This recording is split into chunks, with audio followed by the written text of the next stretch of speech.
એટલે આપણે પેલા જરા આ ખૂણાની વાત સમજી લઈ। આ જો આ એબીસી ખૂણો છે એને આપણે આવી રીતે દોરીને બતાવ્યો તો ખરો કે દેખાય, પણ આપણે ગણની ભાષામાં આપણે કીધું ને આ બધી જ વસ્તુ હવે ગણની પરિભાષામાં શીખીએ છીએ। તો ગણ કોને કહેવાય? તો કે આજે આપણે પહેલાં તો ચતુષ્કોણનો ગણ શીખાતા કે ચતુષ્કોણમાં આવું હોય કે આ 4 રેખાખંડ હોય, આ એ બી, આ સી ડી અને આ રેખાખંડની ઉપરના જે બધા બિંદુઓ હોય એ બધાને તમે ભેગા કરો તો ચતુષ્કોણ થાય। એવી રીતે આપણે આ ખૂણાનો જો હોય તો ખૂણામાં આ બે એના જે કિરણ નીકળે, ધારો કે અહીંયા બી હોય અને અહીંયા સી હોય, તો આમ જે અનંત સુધી બધા એના બિંદુઓ ચાલ્યા જાય અને એને જો ભેગા કરો, અહીંયા આપણે આનો યોગગણ કર્યો તો કે આ રેખાખંડ એ બી અને બી સી અને યોગગણ સી ડી અને યોગગણ ડી એ એવું ભેગું કરીને આ ચતુષ્કોણ બનાવ્યો હતો। પણ આ ત્રિકોણ ખૂણો જો જોવો હોય આપણે, આ ખૂણો બી એ સી જોવો હોય તો એના ગણની ભાષામાં તો કે જે આ કિરણ, આ એ બી કિરણ ઉપર, કિરણ એટલે આવી રીતે દોરવાનું, એના જે બે બિંદુઓ હોય અને આ એસી કિરણ હોય એના બધા બિંદુ હોય, એ બધાને તમે જો યોગગણ કરો એટલે કે ભેગા કરો તો એ ખૂણો એ બને। એટલે કે આ બી એ સી કે ખૂણો એ જે કયો હોય, એટલે આ રીતે ખૂણાની વ્યાખ્યા થઈ। હવે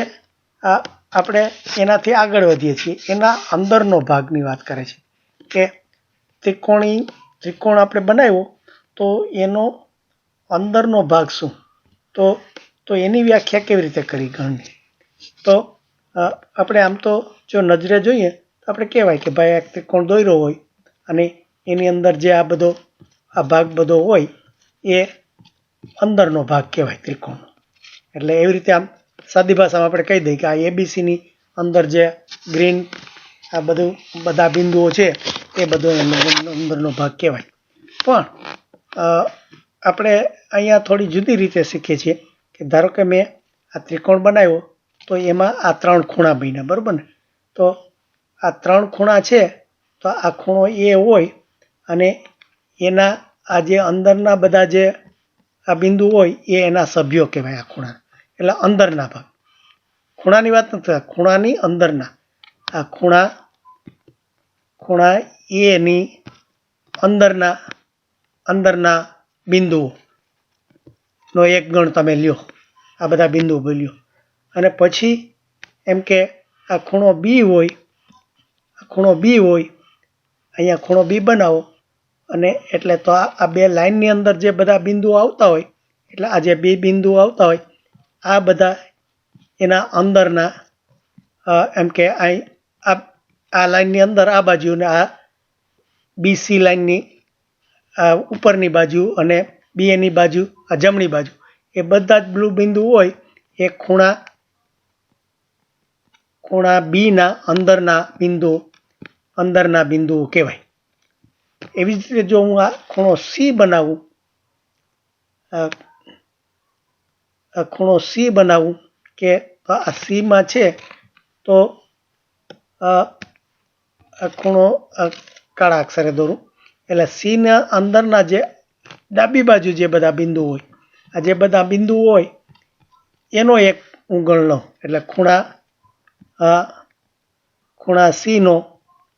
અંદરનો ભાગ એટલે આ એના બિંદુ। હવે એ બધાને જો હું આ બધા બિંદુઓ છે એનો હું છેદગણ કરું, છેદગણ એટલે જે બેયમાં આવતા હોય, છેદગણ આપણે શીખા કે આપણે એ ના સભ્યો 1 2 3 4 હોય અને આ બીના સભ્યો 3 4 5 7 હોય, તો એ અને બીનો છેદગણ જે 3 અને 4 બે સભ્યો આવતા હોય એ આપણે જોયું હતું કે 3 ને 4 જો બેયમાં આવતા હોય એ એનો છેદગણ કહેવાય। એટલે એવી રીતે આપણે આજે આ ત્રિકોણના ત્રણેય ખૂણા છે એના અંદરના બિંદુઓનો જો તમે આ બધા બિંદુઓ છે આ એના પછી આવી રીતે આ બીના આ બી ખૂણાના બધા અંદરના બિંદુઓ છે. તો તમે એના છેદગુણ લ્યો એટલે કે જો આ બધા જ બેયમાં આવે છે. એવી રીતે તમે આ જો આ સી ખૂણો લ્યો અને એના અંદરના ખૂણા લ્યો તો જો આ બધા જ એની અંદર સમાઈ ગયા. એટલે આ ત્રિકોણ છે એની અંદરના જો આ બધા બિંદુઓ છે એ ત્રણેય ખૂણાના અંદરના ભાગના બિંદુઓનો છેદગણ થાય. એટલે આ ખૂણો એ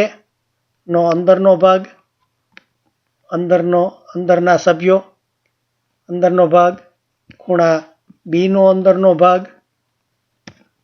અને ખૂણા સી નો અંદરનો ભાગ, અને એના તમે છેદગણ કરો એટલે કે આ એ નો અંદરનો ભાગ, આ છેદગણ બી